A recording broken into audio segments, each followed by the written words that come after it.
Subscribe کیجئے ہمارے channel شاہد رضا اشرفی official کو اور بیل آئیکن کو پریس کیجئے جس سے آپ کو نئے نئے ویڈیو کی نوٹیفیکیشن ملتی رہے۔ ناظرین السلام علیکم ورحمۃ اللہ وبرکاتہ۔ آج کا بیان حضرت مفتی سلمان اظہری کا بیان رہے گا جس میں ہم سورہ رحمان کی فضیلت جانیں گے۔ تو چلیے ویڈیو شروع کرتے ہیں، پورا بیان ضرور سنیں۔ زینت القرآن کہا گیا ہے، پورے قرآن کی یہ زینت ہے۔ تمام صورتوں میں اس سورہ کی جو زینت ہے وہ اپنی جگہ پر ہے۔ اس میں اللہ عز و جل نے اپنے بندوں سے مخاطب بار بار ارشاد فرمایا، فَبِأَيِّ آلَاءِ رَبِّكُمَا تُكَذِّبَانِ۔ اس میں مخاطب جو ہیں دو لوگ ہیں، جنات بھی ہیں اور انسان بھی ہیں۔ دونوں کو خطاب کیا جا رہا ہے کہ اے جنات اور اے انسانوں، تم اپنے رب کی کون کون سی نعمتوں کو جھٹلاؤ گے؟ اس آیت کو 30 سے زیادہ مرتبہ دہرایا گیا سورہ رحمان میں۔ میرے عزیزوں، میرے آقا صلی اللہ تعالیٰ علیہ وسلم ارشاد فرماتے ہیں اپنے صحابہ کہ میں نے یہ سورہ جنات کے سامنے تلاوت کی تو وہ سن کر کے تم سے بہتر جواب دیتے تھے، یعنی رو پڑتے تھے اور ہر آیت پر یہ کہتے کہ اے اللہ ہم تیری کسی نعمت کو نہیں جھٹلاتے، ناشکری نہیں کرتے۔ میرے عزیزوں، اللہ تبارک و تعالیٰ اپنے بندوں سے جو سب سے زیادہ پسند فرماتا ہے جو چیز، وہ شکر ہے۔ اور شیطان اگر سب سے زیادہ کسی چیز سے تمہیں دور کرتا ہے تو اللہ کے شکر سے ہی، کیونکہ اس نے چیلنج کیا ہے اللہ تعالیٰ کی بارگاہ میں۔ آیت کا کسی چیز سے تمہیں دور کرتا ہے تو اللہ کے شکر سے ہی، کیونکہ اس نے چیلنج کیا ہے اللہ تعالیٰ کی بارگاہ میں۔ آیت کا حصہ میں آپ کے سامنے عرض کرتا ہوں۔ اللہ تبارک و تعالیٰ سے اس نے کہا، لَأَقْعُدَنَّ لَهُمْ صِرَاطَكَ الْمُسْتَقِيمَ ثُمَّ لَآتِيَنَّهُمْ مِنْ بَيْنِ أَيْدِيهِمْ وَمِنْ خَلْفِهِمْ وَعَنْ أَيْمَانِهِمْ وَعَنْ شَمَائِلِهِمْ وَلَا تَجِدُ أَكْثَرَهُمْ شَاكِرِينَ۔ اللہ تعالیٰ سے چیلنج کرتے ہوئے کہتا ہے شیطان کہ مولا تیرے راستے پر میں بیٹھ جاؤں گا، سیدھے راستے پر، جو بھی اس پر چلے گا سیدھے راستے پر، میں کبھی اس کے دائیں جانب سے، کبھی بائیں، کبھی سامنے سے، کبھی پیچھے سے آ کر اسے ایسا ورغلاؤں گا کہ اے رب تو اپنے بندوں میں شکر کرنے والے نہیں پائے گا۔ شیطان بھی کس چیز کی وہ کر رہا ہے چیلنج میں؟ شکر کرنے والے نہیں پائے گا مولا تو۔ اور اللہ نے قرآن میں فرمایا، وَقَلِيلٌ مِّنْ عِبَادِيَ الشَّكُورُ، میرے بندوں میں شکر کرنے والے بہت کم ہیں، بہت کم ہیں۔ اب جب رحمان فرما رہا ہے تو پھر یہ جو انسانوں کی تعداد ہے، کوانٹیٹی ہے، اس میں اگر پرسنٹیج نکالا جائے تو وہ انگلیوں میں گنے جاتے ہیں جو شکر کرنے والے لوگ۔ شکر اس کی اللہ تبارک و تعالیٰ نے فرمایا تم اگر شکر کرو گے، لَإِن شَكَرْتُمْ لَأَزِيدَنَّكُمْ، میں زیادہ دوں گا، وَلَإِن كَفَرْتُمْ إِنَّ عَذَابِي لَشَدِيدٌ، اور اگر تم ناشکری کرتے ہو میری نعمتوں کی تو پھر سمجھ لو کہ میرا عذاب بہت ہی سخت ہے۔ اللہ عز و جل اس چیز کو سخت ناپسند کرتا ہے کہ اس کی نعمتوں کا کوئی ناشکری کرے۔ اسی لیے میرے عزیزو، اللہ کے حبیب صلی اللہ تعالیٰ علیہ وسلم جب دعا کرتے تھے تو یوں یہ عرض کرتے تھے کہ مولا تو اپنے شکر گزار بندوں میں میرا شمار فرما۔ سمجھ رہے آپ؟ صبر آسان ہے اور شکر مشکل ہے، صوفیہ نے فرمایا۔ حالانکہ شکر میں کیا کرنا کیا ہے؟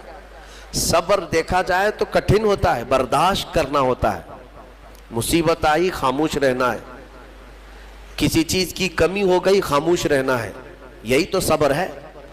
گناہ کی خواہش ہوئی لیکن نہیں کیا، یہی صبر ہے۔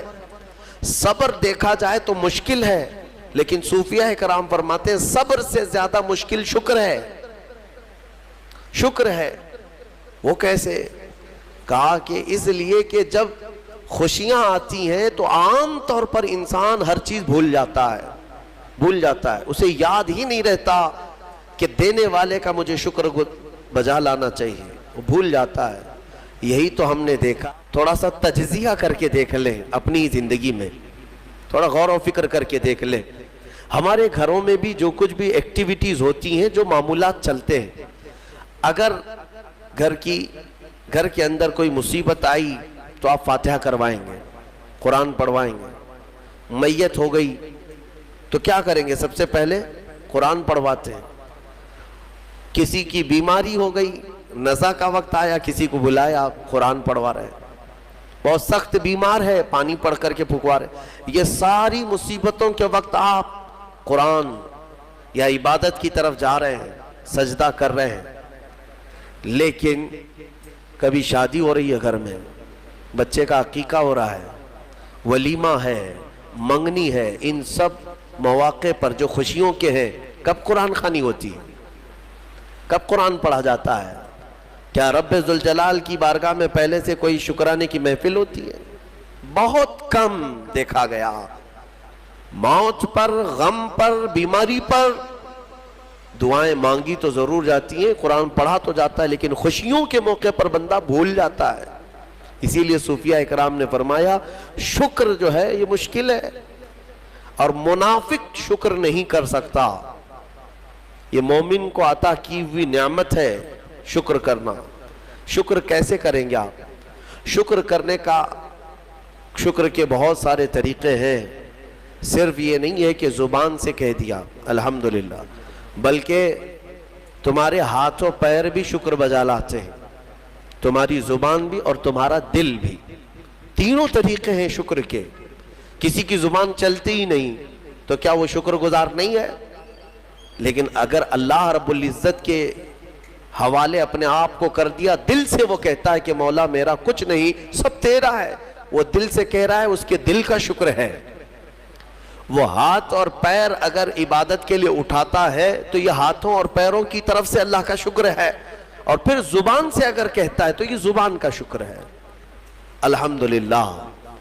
اور میرے عزیزوں، اللہ تبارک و تعالیٰ کو شکر ہی پسند ہے، اور شکر کا جو سب سے بہترین لفظ ہے وہ کیا ہے؟ شکر کرنے کا اللہ کا سب سے بہترین لفظ کیا ہے؟ الحمدللہ۔ یہی ہے نا؟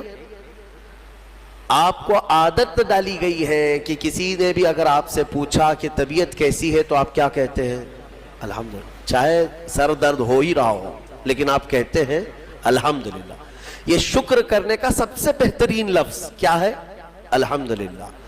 اب میں آپ کو بتاتا ہوں یہ سب سے بہترین لفظ ہے، اسی لیے دیکھو کہ اللہ نے اپنی کتاب، آخری کتاب قرآن بھی اپنے حبیب پر اتارا تو اس کا سب سے پہلا ورڈ کیا رکھا؟ الحمدللہ۔ الحمدللہ سے پورا قرآن شروع ہوا۔ پھر تم اگر مولا کی بارگاہ میں عبادت، الحمدللہ۔ الحمدللہ سے پورا قرآن شروع ہوا۔ پھر تم اگر مولا کی بارگاہ میں عبادت کے لیے کھڑے ہوئے، نماز کے لیے رکعت باندھے، امام اگر کہیں سے جہر میں شروع کیا تو کہاں سے؟ نماز میں بھی اگر امام قرات شروع کرتا ہے تو کہاں سے شروع کرتا ہے؟ الحمدللہ سے ہی شروع کرے گا۔ میرے عزیزوں، اتنا ہی نہیں پسند کرتا ہے، اسی لیے 30 سے زیادہ مرتبہ تم سے پوچھ رہا ہے مولا کون کون سی نعمتوں کو جھٹلاؤ گے؟ تم اللہ رب العزت کے آگے سیرنڈر ہو جاؤ، سپرد ہو جاؤ کہ مولا نہیں، میں تیری کسی نعمت کا انکار نہیں کرتا۔ تمہیں اندازہ بھی نہیں ہے تمہارے پاس نعمتیں کیا کیا مولا نے دیا ہے، تمہیں اندازہ بھی نہیں ہے۔ وَإِن تَعُدُّوا نِعْمَةَ اللَّهِ لَا تُحْصُوهَا۔ اللہ فرماتا ہے اگر تم گننا چاہو گے اللہ کی نعمتیں، ہرگز گن نہیں سکو گے۔ کیسے گنیں گے؟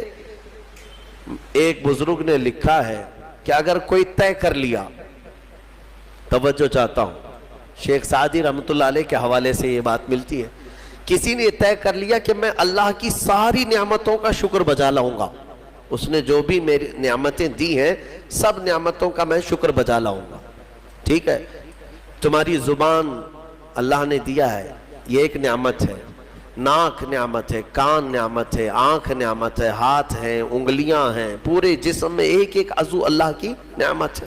پھر پلس اس کے علاوہ جینے کے لیے جو یہاں پر گھر دیا یہ نعمت ہے، زمین پر چلنے کی طاقت دی یہ نعمت ہے، اور سونے کے لیے ہمیں بستر دیا، پہننے کے لیے کپڑے دیا یہ نعمت ہے، رشتہ دار دیا یہ نعمت ہے، اولاد دیا یہ نعمت ہے، ماں باپ دیا یہ نعمت ہے، اچھے دوست دیا یہ نعمت ہے، اسلام دیا یہ نعمت ہے، ایمان پر رکھا یہ نعمت ہے، اپنے آخری نبی کی امت میں پیدا کیے یہ نعمت ہے۔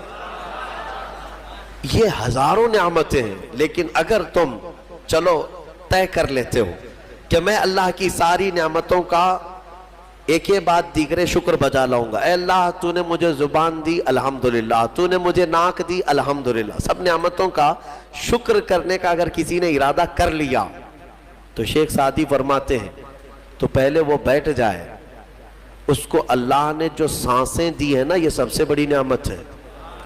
ایک سانس اندر جاتی ہے یہ نعمت، سانس باہر نکلتی ہے یہ نعمت۔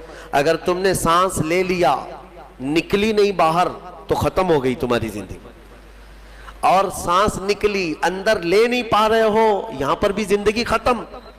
سانس لینا ایک نعمت، سانس باہر چھوڑنا یہ ایک نعمت۔ شیخ سعدی فرماتے ہیں اور ہر سانس نہیں ہوتی ہے، پرانی سانس نہیں آئے گی، پھر ہر سانس نہیں ہے تو ہر سانس کے بدلے ہی تم اگر الحمدللہ کہتے رہ جاؤ گے تو زندگی گزر جائے گی سانسوں کے شکر پر، باقی نعمتیں ویسی ہی رہ جائیں۔